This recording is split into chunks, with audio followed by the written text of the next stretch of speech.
इस वीडियो में NCERT 10th class विज्ञान अध्याय 10 प्रकाश, परावर्तन तथा अपवर्तन पेज नंबर 204 पर अभ्यास है। इसके कुछ प्रश्न हम लोग समझ के साथ करने वाले हैं क्योंकि सभी प्रश्न एक वीडियो में संभव नहीं है। तो चलिए आइए प्रारंभ करते हैं। शुरू में कुछ ऑब्जेक्टिव प्रश्न है जिन्हें हम समझ के साथ कर लेंगे और फिर आगे बढ़ते चलेंगे। पहला प्रश्न है, निम्न में कौन सा पदार्थ लेंस बनाने के लिए प्रयुक्त नहीं किया जा सकता। ध्यान दीजिएगा, यहाँ है नहीं किया जा सकता। तो देखिए जितने भी विकल्प दिए गए हैं या तो पारदर्शक हैं या अर्ध पारदर्शक हैं, किंतु मिट्टी जो है वो अपारदर्शक है, अर्थात मिट्टी के इस पार से उस पार हम नहीं देख सकते। तो मिट्टी से हम लेंस का निर्माण नहीं कर सकते हैं, इससे लेंस नहीं बनता है। तो उत्तर होगा मिट्टी। प्रश्न 2, किसी बिंब का अवतल दर्पण द्वारा बना प्रतिबिंब आभासी, सीधा तथा बिंब से बड़ा पाया गया, वस्तु की स्थिति कहाँ होनी चाहिए। तो इसके लिए मैंने एक स्पेशल वीडियो बना दिया है कि अवतल दर्पण में बिंब की स्थिति क्या हो ताकि प्रतिबिंब कहाँ पर बने।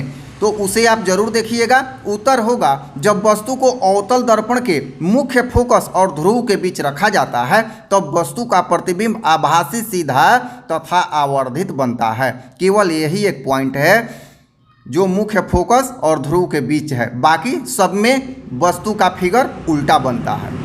तीसरा प्रश्न, किसी बिंब का वास्तविक तथा समान साइज का प्रतिबिंब प्राप्त करने के लिए बिंब को उत्तल लेंस के सामने कहाँ रखें। तो उत्तर होगा वास्तविक तथा समान साइज का प्रतिबिंब प्राप्त करने के लिए वस्तु को उत्तल लेंस के सामने फोकस दूरी की दुगनी दूरी पर रखा जाना चाहिए।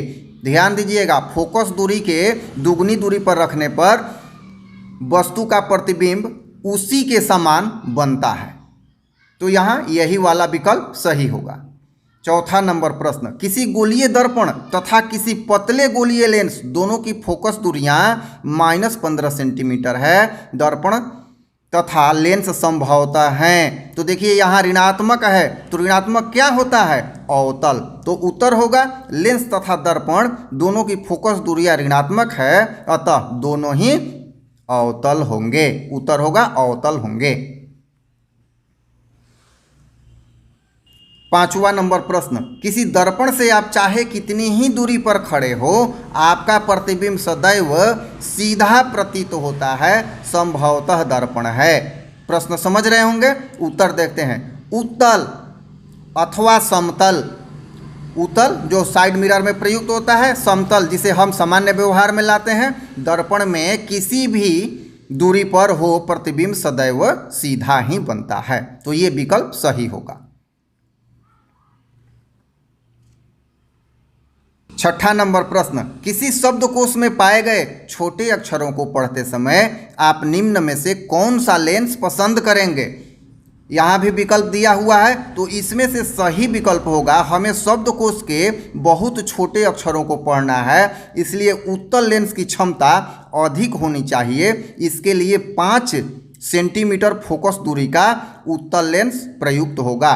देखिए 50 का क्यों नहीं होगा, क्योंकि 50 सेंटीमीटर वाला जो लेंस होगा वो बहुत पतला होगा और 5 सेंटीमीटर वाला मोटा लेंस होगा, इसलिए 5 सेंटीमीटर फोकस दूरी वाला उत्तल लेंस उपयुक्त होगा।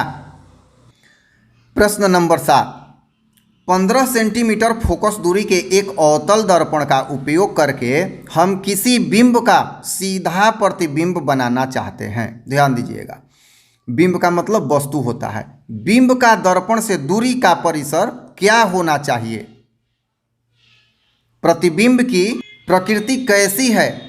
प्रतिबिंब से बड़ा है अथवा छोटा? इस स्थिति में प्रतिबिंब बनने का किरण आरेख बताइए। देखिए बहुत सारा प्रश्न है इस प्रश्न में, तो आइए इसका उत्तर समझते हैं। उत्तर लिखेंगे, वस्तु को दर्पण से 15 सेंटीमीटर से कम दूरी पर रखना चाहिए। देखिए जब कम दूरी पर रखेंगे तभी वह मुख्य फोकस तथा ध्रुव के बीच होगा, और हम जानते हैं कि अवतल दर्पण में मुख्य फोकस तथा ध्रुव के बीच जब वस्तु को रखते हैं तो वह सीधा बनेगा और दर्पण के पीछे बनेगा और साथ ही बड़ा भी बनेगा। रखना चाहिए क्योंकि हम जानते हैं कि जब वस्तु को मुख्य फोकस तथा ध्रुव के बीच रखा जाता है तब अवतल दर्पण में वस्तु का प्रतिबिंब सीधा और बड़ा बनेगा। तो सारे प्रश्नों का उत्तर मिल चुका है।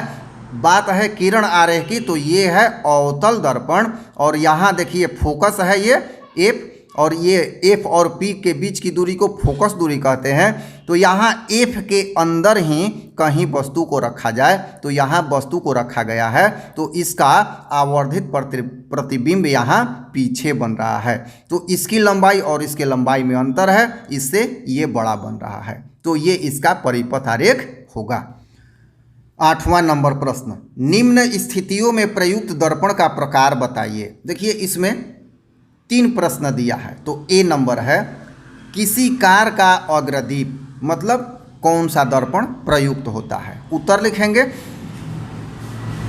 किसी कार का अग्रदीप अवतल दर्पण होता है, मतलब अवतल दर्पण प्रयुक्त होता है। क्यों होता है तो कारण जानिए। कार के अग्रदीप में अवतल दर्पण का उपयोग किया जाता है क्योंकि अग्रदीप में प्रकाश स्रोत से निकलने वाली किरणें जब अवतल दर्पण से टकराती हैं तो टकराने के बाद एक दूसरे के समांतर आगे की ओर बाहर निकलती हैं, जिससे चालक को देखने में आसानी होती है और दूर तक दिखाई पड़ता है।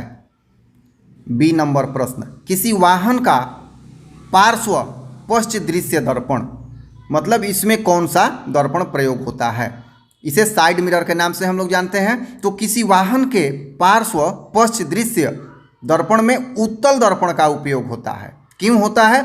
क्योंकि उत्तल दर्पण में सदैव सीधा तथा छोटा प्रतिबिंब बनता है, जिससे चालक पीछे के विस्तृत क्षेत्र को देख पाने में सक्षम होता है और उसे वाहन चलाने में सुविधा होती है।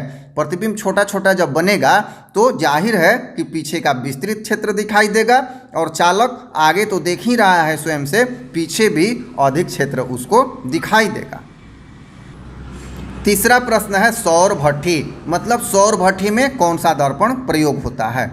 तो सौर भट्ठी में अवतल दर्पण का प्रयोग होता है। क्यों होता है? क्योंकि सूर्य से, अर्थात इसे अनंत मानते हैं, आने वाली प्रकाश की किरणें जब अवतल दर्पण से टकराती हैं तो एक स्थान पर अभिसरित होती हैं और इस कारण उस बिंदु पर अधिक ताप उत्पन्न होता है। और सौर भट्ठी को अधिक ताप प्राप्त होता है क्योंकि वहाँ पर अवतल दर्पण से टकराने वाली जो किरण है अभिसरित होती हैं, अर्थात बहुत सारी किरणें एक जगह पर टकराती हैं, जिससे ताप अधिक उत्पन्न होता है। 9 नंबर प्रश्न, किसी उत्तल लेंस का आधा भाग काले कागज से ढक दिया गया है, क्या यह लेंस किसी बिंब का पूरा प्रतिबिंब बना पाएगा? अपने उत्तर की प्रयोग द्वारा जांच कीजिए, अपने प्रेक्षणों की व्याख्या कीजिए।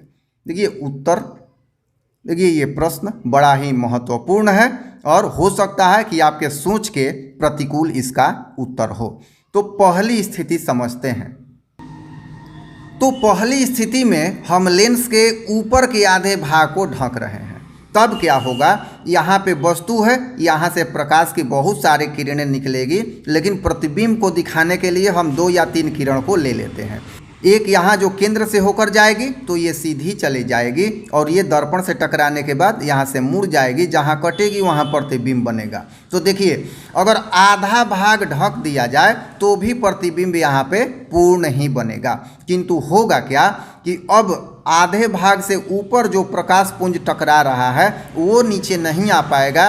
परिणाम होगा कि यह प्रतिबिंब थोड़ा सा धुंधला होगा। स्थिति 2, जब नीचे के भाग को ढक दिया जाता है तो क्या होगा? अब नीचे से प्रकाश नहीं टकराएगा, ये प्रकाश पुंज जो है ऊपर जाएगा और उसी तरह से यहाँ जो जाएगा सीधा निकल जाएगा और यहाँ से यहाँ प्रतिबिंब का निर्माण होगा। तो इस स्थिति में भी प्रतिबिंब बनेगा, लेकिन प्रकाश की किरणें जितनी जा रही हैं उनमें से आधी ही उस पार जा रही हैं, चाहे ऊपर की स्थिति 1 हो या नीचे की स्थिति 2 हो। इस स्थिति में नीचे से आधी और इस स्थिति में ऊपर से आधी। तो इसमें भी धुंधला प्रतिबिंब बनेगा, अर्थात बिना ढके हुए जो प्रतिबिंब बन रहा है उसका आधा धुंधला प्रतिबिंब यहाँ बनेगा। उस वस्तु का पूरा प्रतिबिंब बनेगा किंतु वह धुंधला होगा। तो इस तरह से उत्तर समझ में आ गया होगा कि लेंस के आधे भाग को ढक दिया जाए तो वस्तु का प्रतिबिंब पूरा तो बनेगा किंतु धुंधला होगा। तो उत्तर में यही बात लिख देंगे, लेंस के आधे भाग को जब ढक दिया जाता है तो वस्तु का प्रतिबिंब दूसरी ओर पूर्ण बनता है किंतु इस प्रतिबिंब की तीव्रता आधी हो जाती है, अर्थात प्रतिबिंब धुंधला दिखाई पड़ता है। तो इस वीडियो में इतने ही प्रश्नों को समाहित किया गया है। फिर 10 नंबर प्रश्न को देखने के लिए आप अगले वीडियो में देखें, क्योंकि 10 नंबर से सारे न्यूमेरिकल प्रश्न प्रारंभ होने जा रहे हैं। धन्यवाद।